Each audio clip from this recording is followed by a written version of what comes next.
Moreira, Enem 2021. Candidatos se dividem sobre o tema da redação e se preparam para o segundo dia de provas no próximo domingo. Eustáquio, eu conversei com um amigo professor agora, o Vitor, que é do coletivo Terra Negra, um coletivo muito legal que tem no YouTube e atende alunos do Brasil inteiro. E ele trazia algumas sensações da prova e ele me contava, vou dormir agora, eu passei a noite inteira olhando questões, conversando com outros professores e tal. Acho muito importante trazer a percepção de quem mergulhou na prova do que a minha percepção. E algumas coisas ele me disse assim, ele falou que, primeiramente, redação. Os temas, os textos, né? Existem textos que são ali base para o aluno fazer a sua redação, discorrer, fazer a sua tese ali. Não ajudaram, os temas foram muito desconexos do que o tema havia pedido.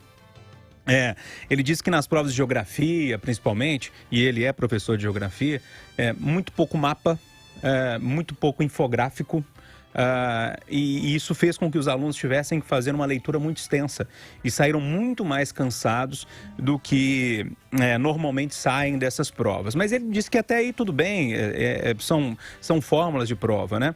Agora, uma coisa, ele me disse que preocupou muito, que a prova foi muito interpretativa. Então, aquele aluno que estudou durante o ano inteiro, durante 2 anos, 3 anos, enfim, ele ficou desprestigiado porque o conteúdo não foi tão cobrado, e sim uma interpretação em cima de algumas coisas. E ele me dizia que isso é muito ruim, porque a prova deixa de ser técnica e mais fácil de ser corrigida e de colocar dentro de um quadrado, né? E quando entra a interpretação, é uma coisa um pouco mais complicada. Ele falou que isso preocupa muito, inclusive na hora que for divulgado o gabarito, enfim, essas coisas todas nas discussões. E me disse que a sensação, principalmente nas questões de humanas, com aquela denúncia lá de ter mudado as questões de última hora e tal, ele falou que tem a sensação que isso foi feito muito de toque de caixa, porque os infográficos, as imagens, os mapas, eles são um pouco mais demorados de serem construídos, né? Então, parece que algumas questões foram feitas mesmo, pegaram lá do banco e colocaram sem pensar muito para substituir outras.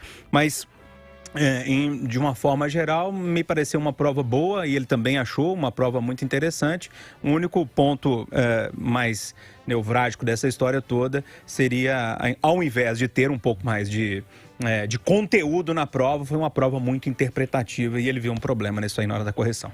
E para você, Rita Mundinho, o que dizer desse primeiro dia de provas, essa contestação em relação à redação, expectativa para o segundo dia?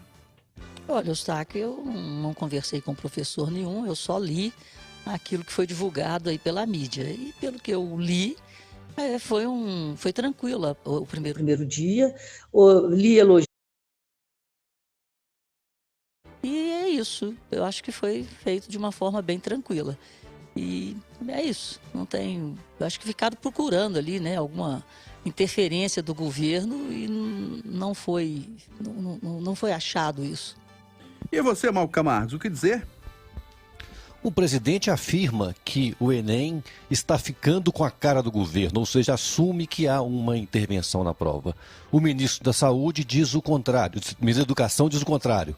Diz que não houve nenhuma interferência, como foi comprovado na data de ontem. Não tem como a gente falar o que acha, o que eu não acho.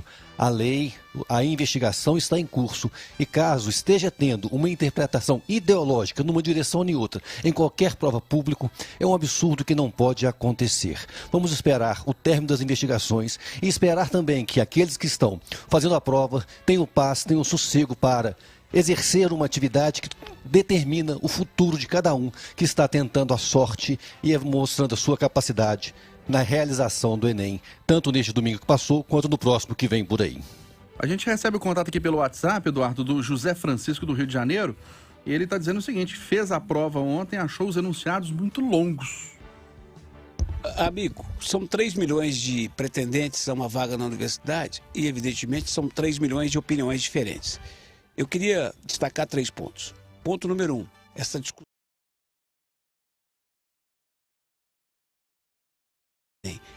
Eu assisti ontem uma entrevista de um professor de história no Fantástico, que é da Globo, e que faz um jornalismo de oposição a Bolsonaro. E o professor disse que todos os temas pertinentes foram, sim, tratados e que autores sabidamente de esquerdas, como Chico Buarque, estavam lá na prova, outros de músicas de muita reflexão, como Admirável Gado Novo de Zé Ramalho, estavam na praia. Portanto, essa conversa de intervenção do governo, ela precisa ser jogada para um segundo plano, sem as paixões, nem da turma que está contra o Bolsonaro, nem a favor, o que não diminui a importância da investigação de possível interferência. Mas é preciso parar com isso, centrar na prova.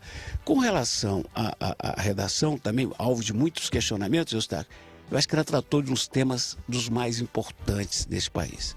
Para mim, falta de cidadania, o cidadão não tem direito de receber uma carta em casa. Ele não poder pedir uma pizza, porque o carro não chega, a moto não chega para entregar. Mas principalmente não ter o sobrenome do pai ou da mãe. Isso é muito triste, muito, muito triste. Esforços têm sido feitos em Minas pelo Tribunal de Justiça, pela Defensoria Pública, mas eu acho que você colocar jovens de 18 anos para discutir invisibilidade de registro civil é uma sacada maravilhosa. Por fim, Eustáquio, eu já falei isso da Itatiaia sexta-feira à noite, repito, eu acho que é outra discussão que a gente tem que fazer, amigo. País nenhum avança sem educação. E o Enem, que já teve 8 milhões de pretendentes, esse ano foi com 3. Cadê os outros, Eustáquio? Cadê? Boa pergunta, viu, Eduardo Costa?